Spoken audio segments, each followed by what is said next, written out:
Hello అండి. Welcome to my Yahoo channel. ఈరోజు story వచ్చేసి మిడ్ నైట్ కాల్. హైదరాబాద్ ఔట్స్కట్స్లో జనసంచారం తక్కువగా ఉండే ఒక ప్రాంతం అది.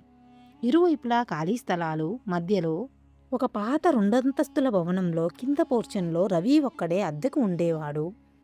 సాఫ్ట్వేర్ ఉద్యోగం చేస్తుంటాడు. అతనికి ఎక్కువగా night shifts, work from home ఉండేవి. ఆ రాత్రి వాతావరణం చాలా భయంకరంగా ఉంది. ఉదయం నుంచి ఆకాశం మేఘావృతమై ఉండి రాత్రి 10 దాటాక కుంభవృష్టి మొదలైంది. బయట భయపెట్టేలా మెరుపులు, ఉరుములు, గాలి. ఆ భయంకరమైన గాలి వేగానికి కిటికీ అద్దాలు టపటపటపాలాడుతున్నాయి. ఇంట్లో మాత్రం రవి కీబోర్డ్ టైప్ చేస్తున్న శబ్దం తప్ప ఇంకేమీ వినిపించట్లేదు. గదిలో కాఫీ కప్పులు పేరుకుపోయి ఉన్నాయి. వర్క్ టెన్షన్ వల్ల అతని కళ్ళు మండుతున్నాయి. టైం రాత్రి సరిగ్గా 2:07 అయింది. పని పూర్తవ్వడంతో రవి ఒక పెద్ద ఆవలింత తీసి ల్యాప్టాప్ మూసి పడుకోవడానికి సిద్ధమయ్యాడు. లైట్స్ ఆఫ్ చేసి మంచం మీద వాలబోతుండగా టేబుల్ మీద ఉన్న ఫోన్ వైబ్రేట్ అయింది. స్క్రీన్ మీద అన్నౌన్ నెంబర్ అని పడుతుంది. సాధారణంగా రాత్రిపూట అందులోనూ తెలియని నెంబర్ల నుండి వచ్చే కాల్స్ అతను ఎత్తడు. స్పామ్ కాల్స్ అనుకొని ఇగ్నోర్ చేస్తాడు. కానీ ఆ రాత్రి ఆ ఫోన్ రింగ్ అవుతున్న విధానం, ఆ నిశ్శబ్దంలో వైబ్రేషన్ శబ్దం ఎందుకో అతన్ని అసౌకర్యానికి గురిచేశాయి. ఏదో తెలియని ఉత్కంఠ. వద్దు అనుకుంటేనే చేయి చాచి కాల్ లిఫ్ట్ చేసేశాడు.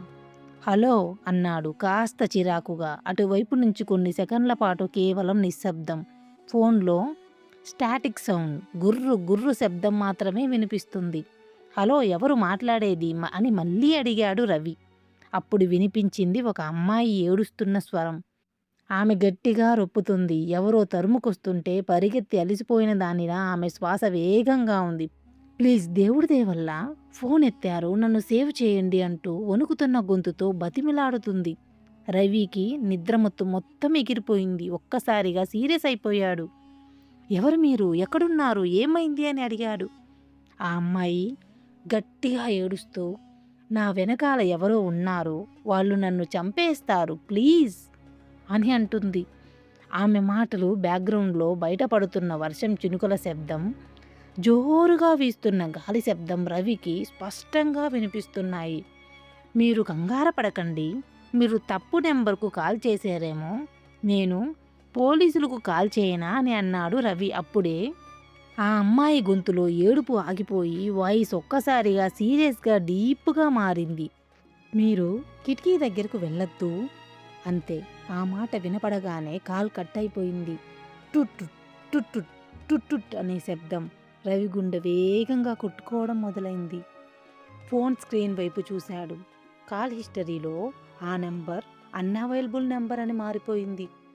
ఎవరైనా ఫ్రెండ్స్ ప్రాంక్ చేస్తున్నారేమో అని, ఈ టైంలో ఇలాంటి చెత్త పనులు అవసరమా అని తనలో తాను గొనుక్కుంటూ మంచినీళ్లు తాగుదామని కిచెన్లోకి వెళ్తాడు. అప్పుడే హాల్ వైపు నుంచి ఒక శబ్దం. టక్ టక్ టక్ టక్ టక్ టక్. హాల్ కిటికీకి అద్దం మీద ఎవరైనా వేలుతో నెమ్మదిగా 3 సార్లు కొట్టిన శబ్దం. రవి అడుగులు అక్కడికక్కడే నిలిచిపోయాయి. గొంతు తడారిపోయింది. గాలికి ఏదైనా చెట్టు కొమ్మ తగిలి ఊగుతుందని మనసుకి తనకు తానే సర్ది చెప్పుకునే ప్రయత్నం చేశాడు. కానీ ఆ శబ్దం స్పష్టంగా ఒక మనిషి చేసినట్టే ఉంది. అడుగులో అడుగు వేసుకుంటూ నెమ్మదిగా హాల్లోకి వచ్చాడు. భయంతో చేతులు వణుకుతున్నాయి. కిటికీ దగ్గరికి వెళ్ళి నెమ్మదిగా కర్టెన్ కొద్దిగా పక్కకు జరిపి బయటకు చూశాడు. అక్కడ వీధి దీపం కింద వర్షంలో పూర్తిగా తడిసిపోయి తెల్లటి డ్రెస్ వేసుకున్న ఒక అమ్మాయి నిలబడి ఉంది. వర్షం ఆమె మీద పడుతున్నా ఆమె ఏమాత్రం కదలడం లేదు. ఆమె ముఖం కనిపించడం లేదు. పొడవాటి జుట్టు మొత్తం ముఖంపై పడిపోయి ముందుకు వంగి ఉంది. రవికి వెన్నులో వణుకు పుట్టింది. భయంతో వెనక్కి అడుగులు వేశాడు. సరిగ్గా అదే క్షణంలో పెద్ద ఉరుము శబ్దంతో కరెంటు పోయింది. ఇంట్లో కటిక చీకటి. కళ్ళు ఏమీ చూడలేని పరిస్థితి. గబగబా జేబులోంచి ఫోన్ తీసి ఫ్లాష్ లైట్ ఆన్ చేశాడు. గుండె దడదడాలాడుతుంది. మళ్ళీ కిటికీ దగ్గరికి వెళ్ళి భయపడుతూనే లైట్ వేసి చూశాడు. బయట ఎవరూ లేరు. ఆ అమ్మాయి అదృశ్యమైపోయింది. అతను ఊపిరి పీల్చుకునేలోపు చేతిలో ఉన్న ఫోన్ మళ్ళీ రింగ్ అయింది. మళ్ళీ అదే నెంబర్. Unavailable number. ఈసారి ఫోన్ వైబ్రేషన్ అతని చేతిని వణికిస్తుంది. భయంతో ఫోన్ కింద పడేలా చేసేసింది. ధైర్యం తెచ్చుకుని వణుకుతున్న వేళ్లతో కాల్ లిఫ్ట్ చేసి చెవి దగ్గర పెట్టుకున్నాడు. నువ్వు చూశావా? ఆ అమ్మాయి స్వరం ఇప్పుడు ఏడుపులా లేదు. చాలా బలహీనంగా, లోతుగా ఉంది. రవి నోరు ఎండిపోయి మాట రాలేదు. నువ్వు కిటికీలోంచి చూశావు కదా, ఆమె ఇప్పుడు నిన్ను చూస్తుంది అని చెప్పగానే కాల్లో ఒక విచిత్రమైన, భయంకరమైన నవ్వు వినిపించింది. అది ఒక మనిషి నవ్వులా లేదు. 2-3 గొంతులు కలిపి నవ్వుతున్న ఒక అమానుషమైన లోతైన శబ్దం. ఆ శబ్దానికి రవి చెవులు గింగురుమన్నాయి. రవి వెంటనే ఫోన్ కట్ చేసి ప్రాణభయంతో మెయిన్ డోర్ తీసుకుని బయటకు పరిగెత్తాడు. వర్షంలో తడుచుకుంటూనే ఎదురింట్లో ఒంటరిగా ఉండే ఓల్డ్ అంకుల్ ఇంటికి వెళ్ళి గట్టిగా తలుపు బాదాడు. కొన్ని నిమిషాల తర్వాత ఆ వృద్ధుడు చిరాకుగా డోరు తెరిచాడు. కానీ రవి ముఖంలో ఉన్న భయాన్ని, వణుకుతున్న అతని శరీరాన్ని చూసి షాక్ అయిపోయాడు. అప్పుడు ఆ అంకుల్, ఏమైంది బాబు, ఈ రాత్రిపూట ఏంటిలా పరిగెత్తుకొచ్చావు అని అడగగా రవి ఆయాసపడుతూ జరిగిన కాల్ గురించి, కిటికీ దగ్గర అమ్మాయి గురించి చెప్తాడు. ఆ మాటలు వినగానే ఆ అంకుల్ ముఖం పాలిపోయింది. చేతిలో ఉన్న టార్చ్ లైట్ కింద పడిపోయింది. నీకు నీకు నీకు కూడా ఆ ఫోన్ కాల్ వచ్చిందా అన్నాడు వణుకుతున్న గొంతుతో. రవి ఆశ్చర్యపోతూ, నీకు కూడా అని అంటున్నారేంటి అంకుల్, నీకు తెలుసా అని అడిగాడు. ఆ వృద్ధుడు నెమ్మదిగా గొంతు సవరించుకొని చెప్పడం మొదలుపెట్టాడు. సరిగ్గా 3 సంవత్సరాల క్రితం ఇదే వీధిలో చివర్లో ఉన్న ఇంట్లో దివ్య అనే అమ్మాయి అద్దెకు ఉండేది. ఒక వర్షం రాత్రి ఆమె డ్యూటీ ముగించుకుని వస్తుండగా ఎవరో 3 కామాంధులు ఆమెను వెంబడించారు. ప్రాణాలు అరచేతిలో పెట్టుకుని పరిగెత్తుకుంటూ వచ్చిన ఆమె ఈ వీధిలో ఉన్న ప్రతి ఇంటి తలుపు తట్టింది. సహాయం కోసం తనకు తెలిసిన వాళ్ళందరినీ, ఇరుగు పొరుగు వాళ్ళకి ఫోన్ కాల్స్ చేసింది. కానీ ఆ రాత్రి అందరూ భయంతో లేదా తమకెందుకులే అన్న స్వార్థంతో ఎవరూ డోర్ తీయలేదు, కాల్స్కి స్పందించలేదు. చివరి వరకు మరుసటి రోజు ఉదయం ఆమె దారుణంగా హత్య చేయబడిన శవం ఆ రోడ్డు పక్కనే ఉన్న చెత్త కుప్పలో దొరికింది. అప్పటి నుంచి ఇలాంటి భయంకరమైన వర్షం పడే రాత్రుల్లో ఈ వీధిలో ఉన్న కొందరికి ఆ అమ్మాయి నెంబర్ నుంచి కాల్స్ వస్తుంటాయి. ఎవరైతే ఆ కాల్ లిఫ్ట్ చేస్తారో వాళ్ళు మరుసటి రోజు ఉదయానికి ప్రాణాలతో కనిపించలేదు. ఆత్మ వాళ్ళని వదిలిపెట్టలేదు. ఈ మాటలు వినగానే రవి ఊళ్ళంతా మంచుగడ్డలా చల్లబడిపోయింది. గుండె ఆగిపోయినంత పనైంది. తన ఇంటికి తను వెళ్ళడమే సేఫ్ అనుకుని అంకుల్కి థ్యాంక్స్ చెప్పి వర్షంలోనే పరిగెత్తుకుంటూ తన ఇంటికి తిరిగి వచ్చాడు. లోపలికి రాగానే గబగబా డోర్ గడియ పెట్టి 2 తాళాలు వేశాడు. అప్పుడే కరెంటు వచ్చింది. లైట్లు ఆన్ చేసి ఊపిరి పీల్చుకున్నాడు. కాస్త రిలాక్స్ అవ్వడానికి బాత్రూంకి వెళ్ళి ముఖం కడుక్కుందామని వెళ్ళాడు. కళ్ళు తుడుచుకొని ఎదురుగా ఉన్న అద్దం వైపు చూసిన రవికి గుండె పగిలినంత పనైంది. అద్దం మీద నీటి ఆవిరితో దేనితోనో గీసినట్టుగా ఒక వాక్యం స్పష్టంగా రాసి ఉంది. నువ్వు నాకు ఎందుకు సహాయం చేయలేదు అని రాసి ఉంది. రవి గొంతు చించుకొని గట్టిగా అరిచాడు. వెంటనే ఆ అద్దం టపాటపామంటూ ముక్కలు ముక్కలుగా పగిలిపోయింది.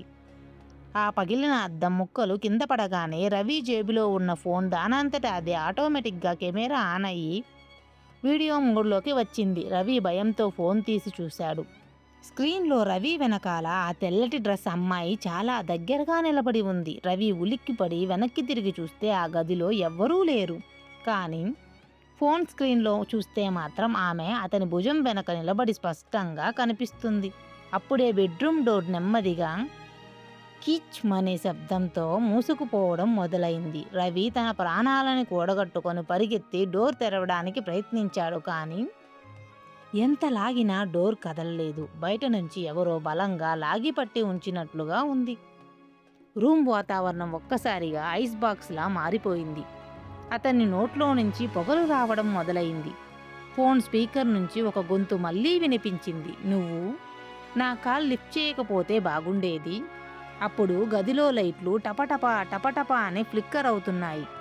కింద పగిలిపడి ఉన్న అద్దం ముక్కల్లో దివ్య ముఖం రవికి స్పష్టంగా కనిపించింది. నెత్తురు చుక్కలేని తెల్లటి ముఖం, కనుగుడ్లు లేని నల్లటి లోతైన కళ్ళు, వంకరగా పక్కకు విరిగిపోయి ఉన్న మెడ. రవికి అవయవాలు పనిచేయడం మానేశాయి. భయంతో గది మూలలో కూలబడిపోయాడు. ఆమె ఆ అద్దం ముక్కల నుంచి బయటకు వస్తున్నట్టుగా, భూమిలోంచి పైకి లేస్తున్నట్టుగా అనిపించింది. ప్రాణభయంతో రవి రక్తం మరిగిపోయింది. పిచ్చివాడిలా లేచి తన శక్తి అంతా కూడగట్టుకొని ఒక్కసారిగా డోర్ను బలంగా తన్నాడు. ఆశ్చర్యంగా లాక్ విరిగిపోయి డోర్ తెరుచుకుంది. అతను ఆగకుండా హాల్ దాటి మెయిన్ డోర్ తీసి బయటకు పరిగెత్తాడు. బయట వర్షం ఇంకా భయంకరంగా చెవులు బద్దలయ్యేలా పడుతుంది. రోడ్ మొత్తం ఖాళీగా నిశ్శబ్దంగా ఉంది. కనీసం కుక్కల అరుపులు కూడా లేవు. రవి పరిగెడుతూ పరిగెడుతూ వీధి చివరకు చేరుకున్నాడు. కానీ అక్కడ అదే స్ట్రీట్ లైట్ కింద ఆ అమ్మాయి మళ్ళీ నిలబడి ఉంది. ఈసారి ఆమె ముఖం రవికి స్పష్టంగా కనిపించింది. ఆమె కళ్ళల్లోంచి రక్తం కన్నీరులాగా కారుతుంది. కానీ పెదవులపైన మాత్రం ఎవరూ చూడలేని ఒక భయంకరమైన పైశాచికమైన నవ్వు ఉంది. ఆమె నెమ్మదిగా తన ఎడమ చేయి ఎత్తి రవికి వెనక్కి చూపించింది. రవికి ఏమీ అర్థం కాలేదు. గాలి పీల్చుకుంటూ నెమ్మదిగా వెనక్కి తిరిగి చూశాడు. అక్కడ కొద్ది దూరంలో రవి ఇంటి గుమ్మం దగ్గర ఒక శరీరం పడి ఉంది. అది మరెవరో కాదు, తానే. అవును, తానే నిలబడి కాదు, పడిపోయి ఉన్నాడు. వర్షంలో తడిసిన బట్టలతో కళ్ళు తేలేసి గుండె ఆగిపోయి ప్రాణం లేని శవంలా పడి ఉన్నాడు. రవి ఒక్కసారిగా షాక్ అయ్యాడు. తన చేతులను తను చూసుకున్నాడు. అవి పారదర్శకంగా గాల్లో కలిసిపోతున్నట్టుగా ఉన్నాయి. అప్పుడే అతనికి ఒక భయంకరమైన నిజం అర్థమైంది. తను ఎప్పుడో చనిపోయాడు. డోర్ లాక్ అయిపోయి అద్దంలో ఆ దయ్యాన్ని చూసిన భయానికి అతని గుండె ఆగిపోయింది. బయటకు పరిగెత్తుకుంటూ వచ్చింది అతని శరీరం కాదు, అతని ఆత్మ. తాను చనిపోయానన్న నిజం తెలుసుకుని రవి ఆత్మ గట్టిగా రోదిస్తుండగా అతని ప్రాణం లేని శరీరం పక్కనే బురదలో పడి ఉన్న అతని మొబైల్లో ఒక నోటిఫికేషన్ లైట్ వెలిగింది. స్క్రీన్ మీద పెద్ద పెద్ద అక్షరాలు మెరుస్తున్నాయి. ఇన్కమింగ్ కాల్, అన్నౌన్ నెంబర్ అని వస్తుంది. ఆ తర్వాత దానంతట అదే ఓపెన్ అయ్యి కాల్ వినపడడం మొదలైంది. కొన్ని కాల్స్ని ఎప్పటికీ లిఫ్ట్ చేయకపోవడమే మంచిది. ముఖ్యంగా చీకట్లో వర్షం పడుతున్న రాత్రుల్లో మనల్ని పలకరించేవి మనుషులు కాకపోవచ్చు అని హెచ్చరించింది. ఈ వీడియో మీకు నచ్చినట్లయితే లైక్ చేయండి, షేర్ చేయండి, సబ్స్క్రైబ్ చేయండి. మరిన్ని వీడియోస్ కోసం బెల్ ఐకాన్ని క్లిక్ చేయండి. చివరి వరకు చూసినందుకు thanks for watching. Please like, share, comment, subscribe.